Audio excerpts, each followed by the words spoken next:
नमस्कार मित्रों, welcome to my YouTube channel. मैं हूं रुब्बू और ये Tiku Tiku sorry sorry sorry. तो हम आज स्टोरी टेलिंग करने वाले हैं। तो टीकू ना बचपन से मुश्किल लेकिन अब तक इतनी बार स्टोरी फिर से रिपीट हुई है। रिपीट। अरे यार, मैं कैमरा के सामने इतना ज़्यादा कंफर्टेबल नहीं हो पा रही, इसलिए इतनी ज़्यादा बार रिपीट हुई। तो स्टार्ट होती है, आगे जाके अटक जाती है, फिर से स्टार्ट होती है, फिर से मेरा नाम लिया जाता है, फिर से मुझे बोलना पड़ता है। और टीकू को मैंने पूरा वीडियो में क्या बोलने के लिए रखा है पता है? टीकू, सिर्फ मैं हूँ टीकू, ऐसा बोलने के लिए रखा गया है मुझे। बस वो इतने ज़्यादा कंफर्टेबल भी नहीं है ना। पता नहीं क्यों इतनी ज़्यादा हंसी आ रही है, मार पड़ेगा हमें घर से। तो ना टीकू बचपन से पैदा होते ही ना वो मुश्किलों का पिटारा लेके पैदा हुई। तो वो पैदा हुई थी ना, शायद बैठती ही थी, चल भी नहीं पा रही थी, इतनी छोटी थी ना उस टाइम पे। एक तो टीकू को चाय बहुत पसंद है, और उस टाइम पे मेरे मम्मी पापा ना हमारी जो शॉप थी ना उधर ही रह रहे थे टीकू के साथ, और मैं और किंजू पे पढ़ने के लिए जाते थे, इसलिए हम इधर मेरे गाँव में रहते थे। तो मैंने चाय में हाथ डाल दिया था। तो ना मम्मी पापा लोग टीकू को चूल्हे पे चाय बना रहे होंगे, उधर बिठाया होगा। चूल्हे पे चाय, टीकू को चूल्हे पे चाय नहीं, चूल्हे पे टीकू को चाय। वो लोग ना चाय बना रहे होंगे। तो पूरी स्टोरी बोल रही तो पूछ लेंगे। पूरी स्टोरी टेलिंग करते हैं। तो टीकू की रियल स्टोरी बताऊंगी, मैं उसका प्रूफ भी दूंगी। एक दिन बड़ी ही सुबह में सूरज दादा निकले बहुत प्यारों से, और उस दिन टीकू का दिन था बहुत ही ज्यादा बुरा। उसको समझ में नहीं आ रहा था, क्योंकि वो बहुत छोटा सा बच्चा था जो चल भी नहीं पा रहा था।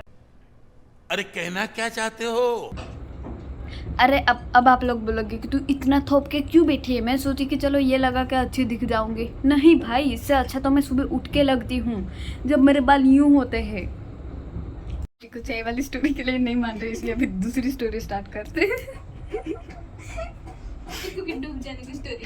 हाँ, तो टीकू छोटी थी ना, तो पैदा होते ही वो अग्नि पानी हर चीज के साथ उसको लड़ना पसंद था, उसको फाइट करना पसंद था। हम लोगों के साथ, इंसानों के साथ लड़ना पसंद नहीं, इंसानों के साथ तो वो रूठ जाती। कल तो वो रूठ गई थी ना, मुझे पता ही नहीं वो क्यों रूठी है। मैं उसको पूछ रही हूँ, वो रोने लगी, बात तब मुझे पता चला कि वो रूठ चुकी है।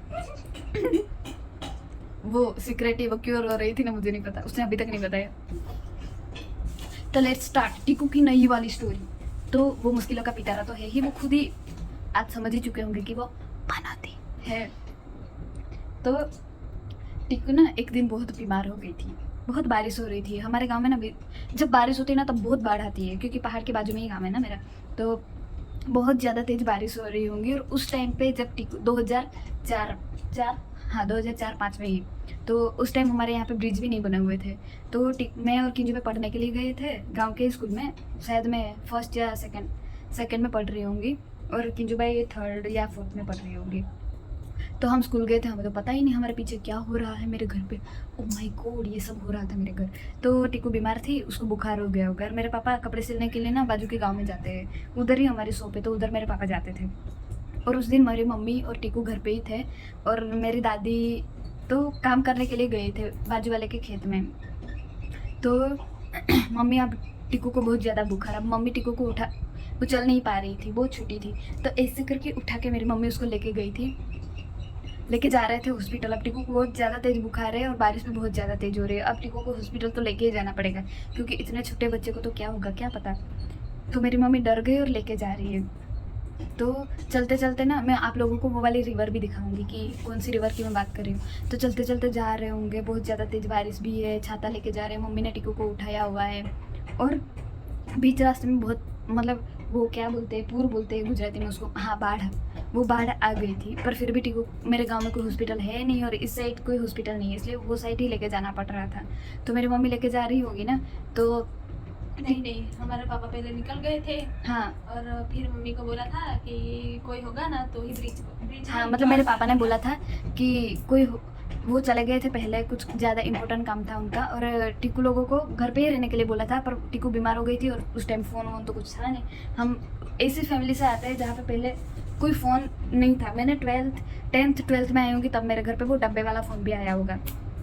तो उस टाइम पे ना कोई फ़ोन नहीं था, तो मेरे मम्मी पापा को बेसिकली फ़ोन तो कर ही नहीं सकती, तो खुद से ही निकल गए थे। और पापा ने बोला था कि अगर तुम लोग आओगे, वो कपड़े सिलने मम्मी भी जाती थी, तो बोला था कि आओगे तो कोई होगा तभी ब्रिज क्रॉस करना। मतलब ब्रिज भी नहीं था उधर, वो नाला जैसा डाला हुआ था, राउंड राउंड होता है ना, वो डाला हुआ था। उसको गामित में तो नावड़ा बोलते हैं, पर हिंदी में क्या बोलते हैं पता नहीं। तो अब टिकू लोग ब्रिज, वो मतलब जो रास्ता था वो क्रॉस करने की ट्राई कर रहे थे, और वो नदी बहुत तेज मतलब बाढ़ बहुत तेज हो गई थी। तो धीरे धीरे से चलते चलते मम्मी ने टिकू को उठाया हुआ था, तो मम्मी का पैर फिसल गया। अब टिकू लोग वो बाढ़ में बहने लगे। Oh my God, ये मेरी बहन, अब क्या हम बह गए। हाँ वो लोग बहने लगे। तो मेरी मम्मी ने टिकू को ना बहुत टाइट ऐसे पकड़ लिया कि टिकू को कुछ हो ना जाए, पर फिर भी मेरी मम्मी ट्राई कर रहे हैं कि अभी टिकू को कैसे बचाऊँ। तो मेरी मम्मी ने ना टिकू को थोड़ा सा ऊपर, एक मतलब थोड़ा सा पत्थर जैसा था उसके ऊपर बिठाने की ट्राई करी थी। वो पर बाहुबली वाला सीन है ना, ऐसे किया। हाँ, ऐसे बाहुबली में जब बाहुबली को ऐसे उसकी राजमाता ने उठाया ना, वैसे मेरी मम्मी ने ट्राई किया कि टिकू को पत्थर पे बिठाए। तो फिर भी टिकू ज़्यादा छोटी थी, इसलिए वो वैसे भी उधर टिकने वाली है ही नहीं, और बाढ़ बहुत ज़्यादा तेज़ हो रही है। तो मेरी मम्मी ने ना टिकू को फिर से पकड़ लिया कि जो होगा देखा जाएगा, पर ऐसे अकेले नहीं छोड़ती इसको। तो फिर से पकड़ लिया। फिर वो लोग उधर बहुत ज़्यादा स्ट्रगल कर रहे थे, और लकीली नदी में कोई बड़ा वाला वो लकड़ी नहीं आई, क्योंकि यहाँ पे नदी में ना बड़ी बड़ी लकड़ियाँ बहती है जब बाढ़ आती है। तो मेरे को रोना नहीं आ रहा, पर इतनी ज़्यादा बार स्टोरी टेलिंग की है ना कि मेरी आवाज़ बैठ गई इतनी जोर जोर से बोल के। तो अब बाढ़ तेज हो रही है, और इधर कोई घूम भी नहीं रहा। पर हमारे यहाँ पे बकरियाँ बैल वगैरह होते हैं ना, तो वो चराने के लिए अंकल गए हुए थे मेरे इधर के नज़दीक के ही। तो उन्होंने देखा मेरी मम्मी और टिकू बह रहे हैं, तब उन्होंने आके बचाया। और एक अंकल तो देख के गए थे, फिर भी उन्होंने ऐसा मम्मी बोल रही थी। और बहुत पुरानी स्टोरी है, इसलिए मुझे इतना ज़्यादा याद नहीं। और जो मेरे पापा के बहुत अच्छे दोस्त थे, उन्होंने मेरी मम्मी और टिकू को बचाया था उस दिन बाद। उसके बाद ना मम्मी और टिकू फिर से घर ही आ गए थे, उधर हॉस्पिटल वगैरह गए नहीं थे। फिर हम स्कूल से घर आए, तब हमें पता चला कि मेरी मम्मी और टिकू के साथ ये हो चुका है।